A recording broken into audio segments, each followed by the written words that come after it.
Nos invités sont toujours en place. On termine par le Togo, 3 milliards de francs CFA pour le début de la mise en œuvre du programme Wezu. Le Togo va injecter environ 3 milliards de francs CFA dans la mise en œuvre du programme Wezu destiné à l'accompagnement de la femme enceinte et du nouveau-né pour le compte de la première année, ont indiqué les membres du gouvernement à l'occasion du lancement de cette initiative ce jeudi à Lomé. Le programme devrait permettre la prise en charge d'une partie des frais des soins de toutes les femmes enceintes sans exception et sera en phase pilote dans les unités de soins périphériques et hôpitaux de préfecture avec S bien sûr. Georges Hérault, toujours de bonnes initiatives, sauf que souvent on ne voit pas la suite. C'est ça l'inquiétude des Togolais. Mais qu'est-ce que vous appelez par la suite? Ah oui, c'est un bon programme. Nous sommes dans la phase d'application. Et donc, les 3 milliards sont débloqués pour l'application de cette mesure sociale qui tient au président de la République. Vous pensez, Georges Hérault, que ces frais seront destinés surtout à la couche la plus défavorable? C'est ça le problème. Bon, si vous parlez de l'orientation ou bien de la destination du fonds, c'est différent de la question que vous m'avez posée. Mais de toute façon, ici, il s'agit de quoi? Il s'agit des consultations prénatales, il s'agit de prendre certains frais et de certains frais de pharmacie. Et c'est de deux types, et l'autre, la césarienne. Donc, aujourd'hui, il n'y a pas moyen que le fonds ne soit pas utilisé pour ceux dont il est financé. La femme qui est dans votre quartier va en bénéficier. Puisque, qu'est-ce qui va se faire? Oui, ce qui va se faire. Ce qui va se faire, c'est que la femme enceinte va à l'unité de soins périphériques et il est pris en charge. Et une partie ou bien une bonne partie de ces consultations jusqu'à l'accouchement est prise en charge. Il s'agit de certaines analyses, etc.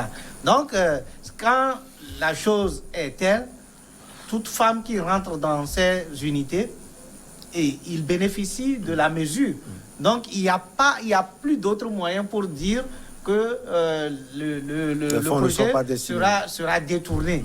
Puisque vous savez ce qui s'est passé avec la césarienne, vous l'avez vu, d'autant plus qu'il y aura des suivis. La sage-femme ou bien l'infirmière qui reçoit la femme enceinte, ou bien la femme enceinte qui va à la consultation, sait de quoi il bénéficie.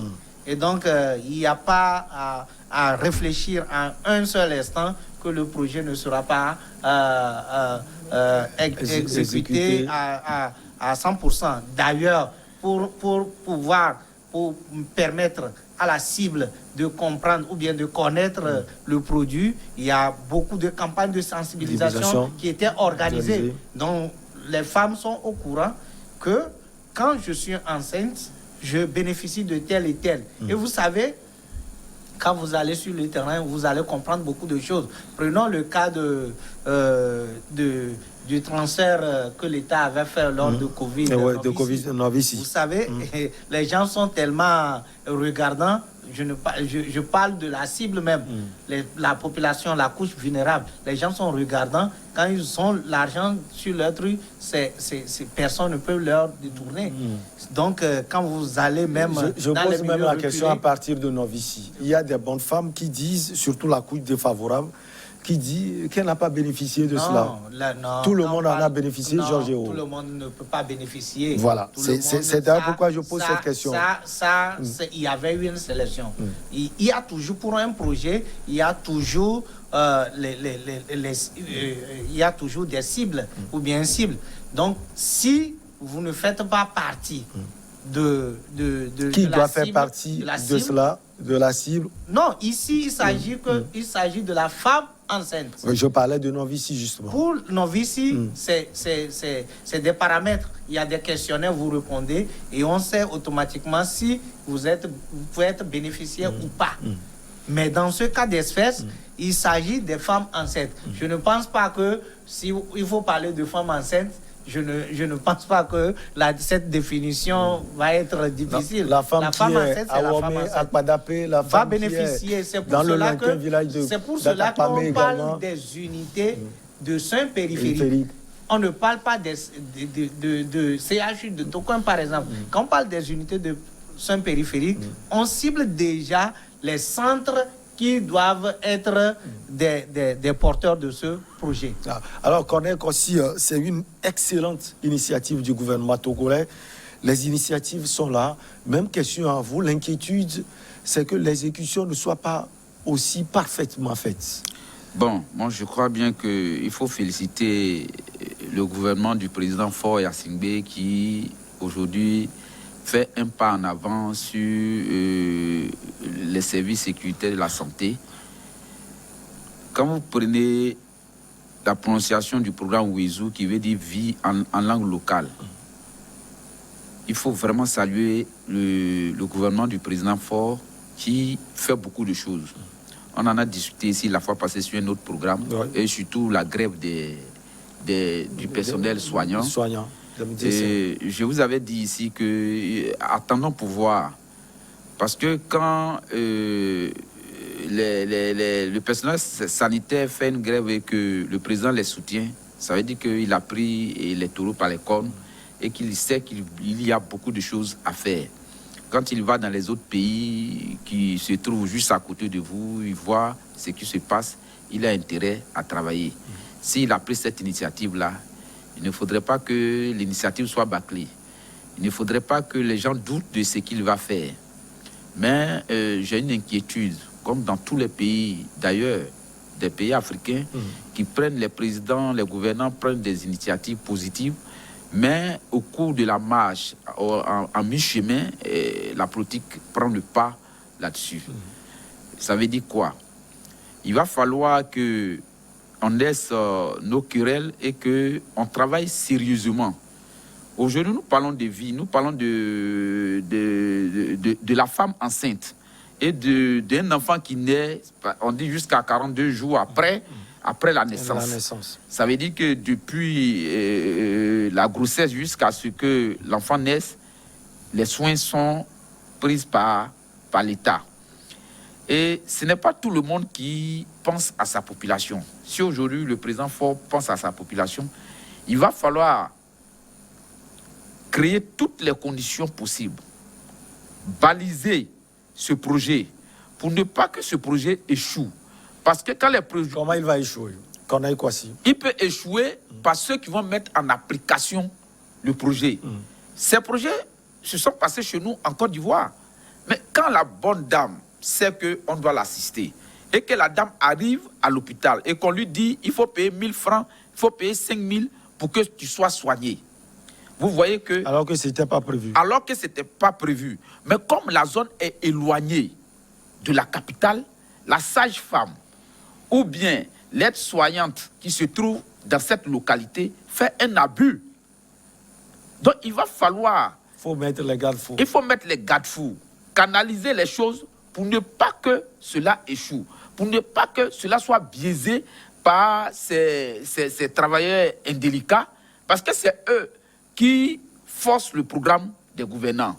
Sinon, quand le gouvernant prend l'initiative de le faire, d'ailleurs, on dit qu'il va investir plus de 3 milliards. Mais avant de venir à la télévision, avant d'informer son peuple, ça veut dire qu'ils ont déjà les moyens des 3 milliards. Mais il ne faudrait pas que ces fonds qui seront alloués à ce programme soient détournés par d'autres personnes.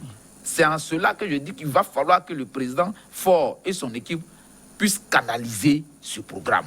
Il faut encadrer et cadrer tous ceux qui vont faire partie de ce programme. Tous ceux qui vont faire avancer ce programme. Si c'est fait de la sorte, il n'y a pas de raison que ça ne soit pas gagnant. Mais si ce n'est pas cadré et encadré, en Afrique, on va toujours échouer. Alors, quand on connaît les réalités de votre pays, Georges-Géo, vous pensez que 3 milliards peuvent suffire pour l'initiative là, même si c'est la première année? Bon, avant de pouvoir répondre, c'est pour dire que le projet est déjà cadré et encadré. Puisque, vous savez, je félicite la ministre de l'Action sociale qui a fait beaucoup de sensibilisation et qui a aussi associé les exécutifs communaux, les maires et les agents, quelque chose. Et qui ont effectivement, qui sont formés sur la question Wezou. Et là, quand on parle de Wezou, ou bien de la prise en charge de la femme enceinte, et quand on parle des unités de soins périphériques, on parle plus des communes rurales. Et là, justement, quel rôle vont jouer? Et là, je suis interpellé en tant que maire adjoint d'une commune. Vous allez jouer quel rôle, Georges? Non, en fait, nous sommes les représentants des collectivités. Et vous savez, le rôle que nous devons jouer, c'est faire en sorte que nos populations bénéficient de ce que l'État a décrété ou bien l'État a mis à leur disposition. Nous n'allons pas accepter qu'il y a une sage-femme ou bien une sage-femme et comment on va l'appeler les infirmières, et comme il a dit, qu'il oblige les femmes à payer ce qu'ils ne devaient pas payer. Et donc, nous sommes l'administration la plus proche des collectivités. Vous êtes maire, s'il vous plaît, de quelle commune? Je suis adjoint au maire de la commune Cloto 2. Donc, vous allez vérifier jusqu'à Padapé, Yéviépé, Ouamé, Nivé.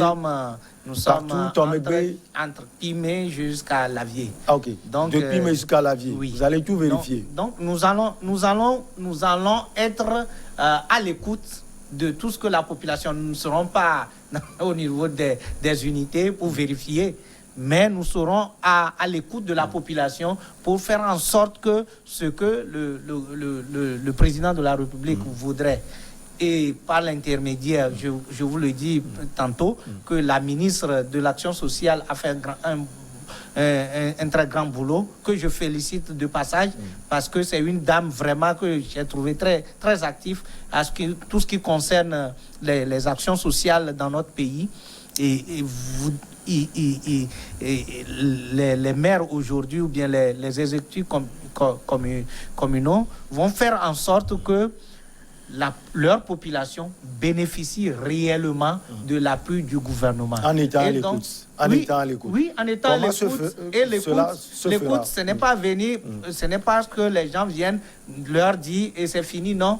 En étant très actif dans le circuit, en étant proche entre nos la chers population. Amis scottiers veulent bien comprendre comment vous serez à l'écoute. Entre la population et les unités. Et quand il y a des détournements, quand il y a des débordements au niveau des unités, qu'on puisse intervenir pour mettre de l'ordre. Donc, vous savez, l'État central, l'organe central ne peut tout faire. C'est pour cela que je pense que le président a pensé associer les collectivités à la gestion. Et d'ailleurs, il y a, au niveau de, comment on l'appelle, chaque unité, ce que eux-mêmes ils appellent COGES ou bien quelque chose comme ça, c'est une commission qui permet au CVD, au comité villageois de développement, d'être associé à la gestion de ces unités de soins périphériques. Donc, il y a déjà au niveau de ces unités les commissions des comités villageois de développement qui sont associés déjà. Donc, il y a tout un travail qui se fait déjà, qui va permettre aussi aux citoyens de pouvoir bénéficier et de l'autre côté de ne pas permettre des débordements de ces personnes en charge des unités. Corneille, j'ai une question à poser. Est-ce qu'on ne rend pas aussi l'auteur de la grossesse paresseux dans ça là? Comment? Ça peut paraître ridicule. Comment ça? L'auteur de la grossesse, on ne le rend pas paresseux. Non. Les gens vont Non. Là n'est pas le problème. L'État n'a pas tenu compte de celui qui enseigne, celui qui n'enseigne pas. Mais ce que je sais, l'État a un programme très juteux pour les femmes et pour la population tout entière. Mais je le dis, il va falloir que l'État mette en compétition les autorités locales. C'est-à-dire que je vais parler du maire, je vais parler du député, je vais parler du préfet et du sous-préfet. il va falloir les mettre en compétition. Ça veut dire quoi? Que chaque 3 mois, l'État fasse le bilan des communes. Comment telle commune a pu gérer ce programme. Et en fonction de ça, chaque 3 mois, l'État à la télévision va venir dire que telle commune a mieux géré, telle commune n'a pas mieux géré. Vous allez comprendre que ça va mettre les maires en compétition. Ça va mettre les élus locaux en compétition. Donc, vous préférez un bilan trimestriel. Il faut un bilan trimestriel et sûr de tout le monde. Comme ça, c'est comme si c'était une épée de Damoclès qui était sur la tête des autorités. Parce que tout à l'heure, M. Hulot disait qu'il y a les comités villageois qui sont compris. Mais les comités villageois sont en minorité. L'argent ne tombera jamais dans la main des autorités villageoises. Mais le maire peut partir dans l'hôpital de sa circonscription pour demander au directeur de l'hôpital ou bien au médecin qui gère l'unité pour lui dire, mais ça se passe comment? Est-ce que vous avez reçu les médicaments? Est-ce que les femmes viennent? Est-ce que vous entretenez bien les femmes? Vous allez dans les villages, vous demandez aux femmes si ce que soit le directeur de l'hôpital dit ou bien ce que le médecin dit est juste. Si ce n'est pas juste, le maire doit avoir le courage de venir dire au médecin ou bien au directeur de l'hôpital que ce que vous m'avez dit, c'est le contraire que la population dit. Et comme ça, le maire peut remonter l'information jusqu'au ministre de la Santé pour que le ministre aussi, au cours d'un conseil des ministres, dise que voici telle localité, la gestion de Wezou ne se fait pas comme il se doit. Alors, il y a plusieurs projets de financement ces temps-ci. Le gouvernement, comme on l'a dit, et comme Corneille l'a dit tout à l'heure, fait un sacré boulot. Oui. Ce n'est pas trop. Hein. Oui, c'est pas trop, Georgio. Oui. Trop de projets en même temps. Non, c'est pas trop. Et en fait, aujourd'hui, vous devez savoir que nous sommes en crise et nous sommes aussi sous un mandat social. Et donc, le gouvernement est en train de penser à sa population. C'est de bonne guerre. Puisque, comme il a dit aujourd'hui, on ne pense pas à celui qui est enceinte ni celui qui porte la grossesse. On veut seulement arrêter la mortalité infantile et du tout de la femme enceinte. Et à cause de ces petits frais, il y a certains qui ne veulent pas aller pour se faire consulter quand ils sont enceintes. Elles sont enceintes. Et donc, parce que l'homme n'a pas d'argent ou que la femme n'a pas de moyens pour aller se faire consulter, préfèrent rester jusqu'au dernier moment pour aller à l'hôpital pour l'accouchement. Ils n'ont rien. Il n'y a pas d'écologie. Il n'y a rien. Il n'y a rien comme consultation.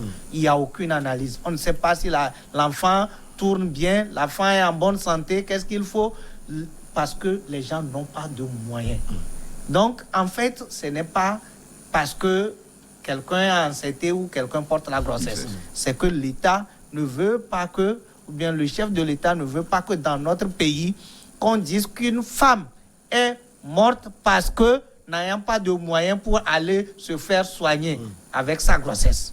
Alors, dire que c'est de trop, non. Quand vous voyez les projets, c'est que c'est des projets qu'on a vu qui recadrent. Quand vous prenez par exemple l'enseignement, quand vous prenez la tranche sociale, c'est des projets effectivement qui ont leur raison d'être. C'est à un moment donné, on ne fait pas des projets parce qu'il faut le faire. C'est à partir des données, c'est à partir des informations, c'est à partir des résultats qu'on a sur le terrain qu'on se dit, mais tiens, qu'est-ce qu'il faut faire? Il faut faire ceci pour arrêter ceci. Il faut faire ceci pour réduire ceci. Donc aujourd'hui, vous devez savoir que nous sommes sous un mandat, comme je l'avais dit, social. Et que les actions sociales doivent permettre à la population d'avoir ce qu'on appelle en quelque sorte les coûts d'opportunité. Au lieu que quelqu'un puisse trouver l'argent pour envoyer sa femme à l'hôpital,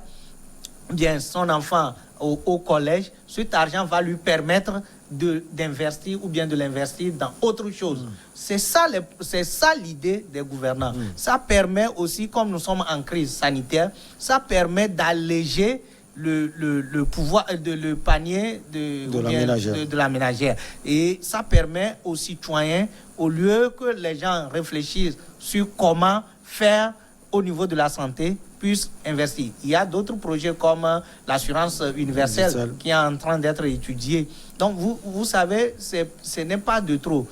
Ailleurs, il y en a plus que ça. Donc, nous sommes sur la voie pour pouvoir arriver à un niveau où, quand même, sur le plan social, que nous puissions, puisque vous devez savoir que si on n'arrive pas à trouver, ou bien à trouver solution sur les besoins ou certains besoins élémentaires à la population, ça crée deux classes très, très distinctes. C'est-à-dire que ceux qui ont les moyens et ceux qui n'en ont pas. Et ceux qui ont les deux classes, il n'y aura pas de classe moyenne. Puisque ceux que nous pouvons appeler les classes moyennes c'est-à-dire que ce sont des gens qui vont tellement investir, puisque les classes moyennes, c'est né du fait que ceux qui ont de la basse classe puissent trouver des moyens pour au moins avoir à satisfaire les besoins élémentaires. Mais venant de cette basse classe, qui sont plus nombreuses que la classe qui est plus nantie, la basse classe va avaler, ou bien les besoins vont avaler la classe moyenne. Donc, ce qui va se passer sur le terrain, c'est que vous voyez des pays où il y a des soulèvements. Vous voyez des pays où vraiment la faim a fait que les gens les gens ne respectent plus personne, puisque le ventre affamé n'a point d'oreille. Donc, c'est pour éviter tout cela. C'est pour éviter tout cela. Le soulagement. Le soulèvement, j'allais dire. Les gouvernants n'ont pas seulement ici investi pour que les gens puissent se sentir au moins à l'aise. Je reconnais les efforts du gouvernement de votre pays. Et quand je dis trop, c'est par rapport à l'exécution. Mais comme vous promettez que l'exécution sera parfaite. Non, l'exécution, il y a les ministères. Il y a les ministères. Quand vous prenez la gratuité de l'école, ce n'est pas le ministère de l'Action sociale, c'est le ministère des enseignements primaires, secondaires, techniques et de l'artisanat. Quand vous prenez ceci, il y a plusieurs ministères qui sont en jeu. Le ministère de l'Action sociale, le ministère de la Santé, le ministère de l'Économie, etc. C'est ainsi. Donc c'est pour cela qu'il y a les ministères. Et c'est pour cela que vous allez voir que, qu'on le veuille ou pas, ce n'est pas parce que aujourd'hui il y a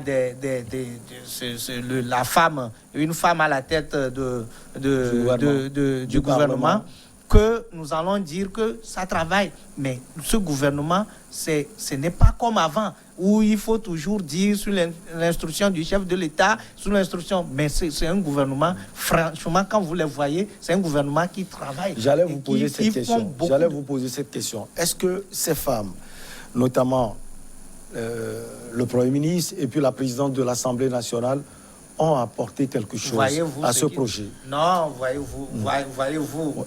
On peut avoir les guillons de ces femmes. Vous devez savoir que quand vous parlez de la chef du gouvernement, vous parlez de quelqu'un, d'un homme de développement, une femme de développement. Elle est investie dans le développement. Tout ce qui concerne le développement, tout ce qui concerne la base, tout ce qui concerne le social, c'est une dame qui est vraiment à féliciter. Non, ce n'est même pas, ce n'est à moi, peut-être ma voix ne portera pas, puisque s'il faut parler de cette dame, et en matière de développement, il faut parler avec beaucoup de... Corneille, on parle également d'un processus digitalisé pour faciliter la prise en charge et garantir la transparence du dispositif. C'est ce qu'on cherchait, on l'a trouvé. C'est ce qu'on parlait tout de suite. Ouais. Ça, c'est la marque des gouvernements sérieux, des gouvernements qui veulent aller loin, des gouvernements qui veulent aider leur peuple à grandir. Vous voyez que c'est digitalisé. Ça veut dire qu'il n'y aura pas assez de fuites dans le partage de cette manne financière de 3 milliards. Et tout à l'heure, vous étiez en train de parler de la chef du gouvernement, Madame le Premier ministre, n'est-ce pas? Oui. Bon, je ne suis pas au Togo, mais tout le petit temps que j'ai fait ici, j'ai remarqué beaucoup de choses avec l'œil du consultant. J'ai compris que ça bouge. Peut-être que vous vivez au Togo. autant pour moi, c'est pourquoi vous ne le voyez pas. Mais la première fois que je suis arrivé au Togo, c'était en 1997. C'était au temps du père Yassingbe et Yadema. Mais aujourd'hui, je reviens encore au Togo. Il y a quand même quelque chose de positif qui s'est passé. Et il faut féliciter le président Faure et puis son gouvernement. Je le dis, Michel, les gens sont obligés de changer. Il sait de quoi il s'agit. Parce que sur le plan de la politique, quand vous causez beaucoup avec les gens le confondent avec son père. Mais on ne doit pas confondre le président Faure avec... Vous voulez dire que c'est ça aussi l'erreur c'est l'erreur des opposants. Mais il va falloir reconnaître ce qu'il fait de bon. Parce que quand il fait des choses de mauvais, vous criez sur les toits. S'il fait quelque chose de bon, il faut que les gens aient le courage de dire qu'il a fait quelque chose de bon. Vous comprenez? Aujourd'hui, quand vous arrivez au Togo, vous comprenez qu'il y a une certaine évolution de la chose. Et il est encore jeune, il n'est pas vieux, il est jeune. Il a tous ses sens pour pouvoir savoir qu'il faut faire telle chose de bon. Il faut commencer d'abord par le social. C'est ce qu'il est en train de faire avec son gouvernement. Et tu me dis qu'ils ont digitalisé le programme. Ça dit que ce serait difficile pour les fraudeurs. Ça serait difficile pour les gens qui font tout pour ne pas que les programmes des gouvernements des pays africains aillent de l'avant. Cette fois-ci, il a pris le taureau par les cornes avec son gouvernement pour que ce projet-là puisse arriver à bon terme. Parce que ce projet concerne les enfants. C'est eux, les intellectuels, les adultes de demain qui vont gérer le Bénin. Mais si à la base, le Togo, autant pour moi, pourquoi, je ne sais pas pourquoi, je suis habitué tellement au Bénin. Non, je n'ai pas de femme au Bénin. Vous comprenez?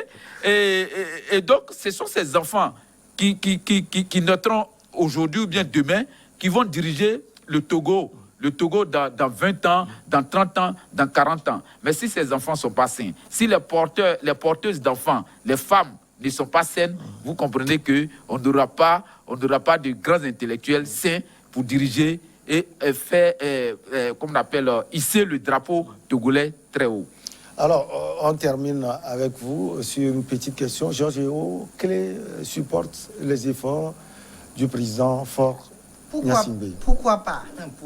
Vous avez dit le président de la République togolaise. Et je suis citoyen de la République togolaise. Et donc, qu'est-ce que je fais? Je supporte, puisque, vous savez, il y a une différence entre candidat Faure Gnassingbé et le président de la République, son Excellence, Monsieur Faure Gnassingbé. Donc, quand il n'y a pas d'enjeu d'élection, l'élection est passée, il devient le président de tous les Togolais. Et donc, tout ce qu'il fait comme effort, ce n'est pas pour lui et sa famille. Vous pensez que c'est le président de la République, sa femme qui va aller et se faire soigner dans les soins périphériques, mais c'est pour les Togolaises. Donc, si il doit y avoir d'efforts supplémentaires à faire pour la réussite de ce projet, ça doit être moi, ça doit être X Togolais, ça doit être Y Togolais. Donc, je supporte à 100% pour que l'application ou bien la réalisation de ce projet soit faite avec beaucoup d'efficacité. Donc, je n'ai pas à me prononcer contrairement à ce que certains ont l'habitude de faire, s'opposer parce qu'il faut s'opposer. Comme M. Corneille l'a dit, si vous êtes opposant, si on fait bien, on dit. Quand on fait mal, on dit. Apparemment, les opposants togolais que j'ai eu la chance de recevoir n'ont rien contre le président Faure Gnassingbé, mais c'est l'exécution. C'est d'ailleurs pourquoi tout au long de ce sujet, j'ai parlé de l'exécution des projets. Oui, l'exécution. Il y a des projets et on sent que le président Faure Gnassingbé est en train d'apporter. C'est pourquoi je vous dis aujourd'hui que quand vous prenez ce gouvernement, c'est un peu différent des autres gouvernements que nous avons toujours l'habitude de voir. Quand vous voyez comme le ministre des enseignements primaires et secondaires, M. Kokoroko, quand vous voyez tout ce qu'il fait au niveau de l'enseignement, il y a un changement. Il y a une voie qui est en train d'être balisée plutôt, pour que l'enseignement au Togo soit quelque chose de Merci beaucoup très bien. Georges Eo. Dernier mot, on a encore 5 secondes. Bon, et il faut soutenir le président Faure Gnassingbé, ne pas rentrer dans des petites considérations, parce que vous savez qu'il a hérité d'un pouvoir de plus de 25 ans, bien de 30 ans, c'est pas facile. C'est difficile. Il sait ce qu'il fait, et je crois bien qu'il conduit bien le Togo pour le moment, et que les opposants soient un peu indulgents envers lui. Mieux vaut lui donner des conseils, comment diriger le pays pour que les Togolais soient heureux. C'est ça l'essentiel. Corneille Kwasi, vous êtes ivoirien, consultant politique et coach en développement personnel. Infini merci à vous.